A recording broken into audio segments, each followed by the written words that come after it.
মাঝে, মাঝে কেউ বলছেন যে, "না, না ভাই এটা অতি উৎসাহী কর্মকাণ্ড হয়ে গেছে।" কেউ বলছেন যে, "না ঠিকই আছে।" তবে আমি মনে করি এটা ঠিক আছে।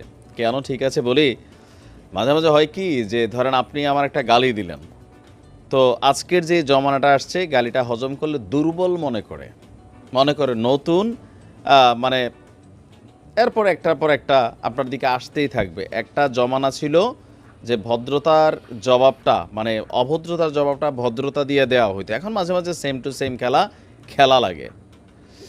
বাংলাদেশকে ১৫ মিনিটে দখল করে নিবে।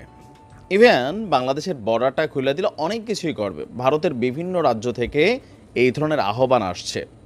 তো ওই আহ্বানকে পাল্টা কাউন্টার করে বিএনপি একটা লং মার্চ ঘোষণা করেছে। আর এই লং মার্চ ঘোষণার পর ভারত সরকারের প্রস্তুতি দেখে মনে হচ্ছে যে মোটামুটি সীমান্ত দিয়ে ঢুকলে ভারতই মনে হয় বাঙালিরা দখল করে ফেলবে। আপনি আয়োজনটা দেখেন, আমি আশ্চর্য হয়েছি। তবে আমাদের সরকারেরও আয়োজন ছিল সীমান্তকে ঘিরে। ভারতের আগরতলায় বাংলাদেশের যে হাই কমিশন সেখানে হামলা, সাম্প্রদায়িক দাঙ্গা বাঁধানোর ষড়যন্ত্রের প্রতিবাদে Dhaka to Akhaura long march করছে বিএনপি। দলটির এই কর্মসূচিকে হালকাভাবে নেয়নি ভারতের আপনার কয়েকটা রাজ্য, বিশেষ করে ত্রিপুরা রাজ্য সরকার। আখাউড়া ইন্টিগ্রেটেড চেকপোস্ট এবং ত্রিপুরা রাজ্যের গোটা সীমান্ত এলাকায় বিশেষ সতর্কতা জারি করেছে ভারত সরকার। ত্রিপুরা খেয়াল আছে তো, বাংলাদেশে বন্যার ইতিহাসের অনেক কিছু হোটেল টোটেল বন্ধ করে দিছে।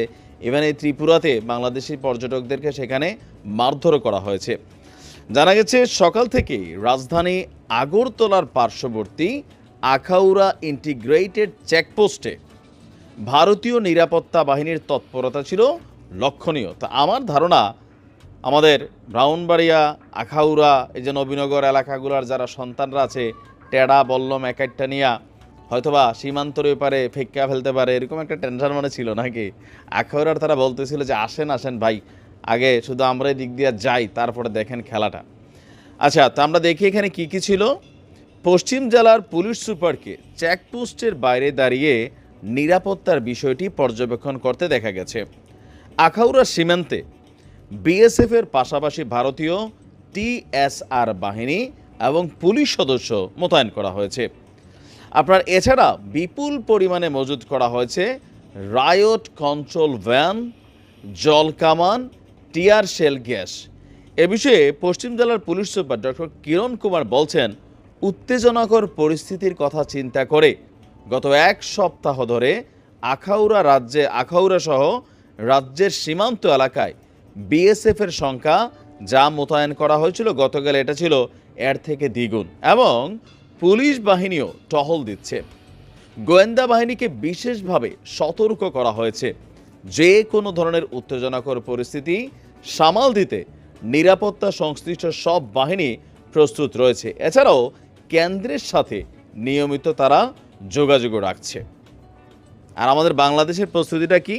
স্বাভাবিকভাবে আমাদের বাংলাদেশের মানুষ চাইলেই সীমান্ত এরিয়া অতিক্রম করে ভারতে ঢুকতে পারবে না। এখানে বাংলাদেশের যেই বিজিবি আছে, পুলিশ আছে, তারা বাধা দিবে।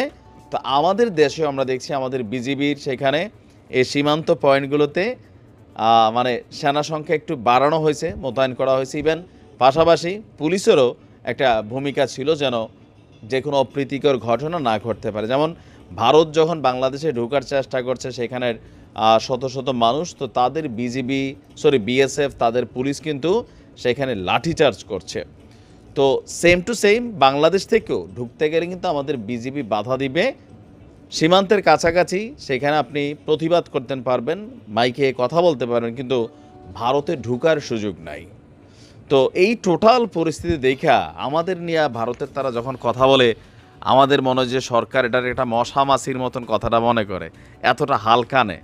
একদিকে ভালো যে আমরা পাত্তাই দিচ্ছি না, কিন্তু বাংলাদেশের একটা মানে আওয়াজ শোনার পরে আপনি দেখেন ত্রিপুরা রাজ্যের ঘটনা দেখে কি মনে হচ্ছে, এই রাজ্য সরকারগুলা এমনিতে আছে বাটে, কবে যে এদেরকে বিলুপ্ত করে দেয়, তাই না? তো সেইখানে এসে এখন আবার এই ধরনের পরিস্থিতি দেখে কি মনে হচ্ছে যে ত্রিপুরার তারাই যে বড় বড় কথা বলে আসলে কতটুকু টিকতে পারবে? না, গোটা ভারতবর্ষের হিসাব আলাদা। আবার ত্রিপুরা রাজ্য যেরকম পাকনা পোকনা গজাইছিল সেইখান থেকে, হ্যাঁ, ভয় পাইছে নাকি? কি মনে হয় আপনার, কি ভয় পাইছে নাকি? সালামু আলাইকুম।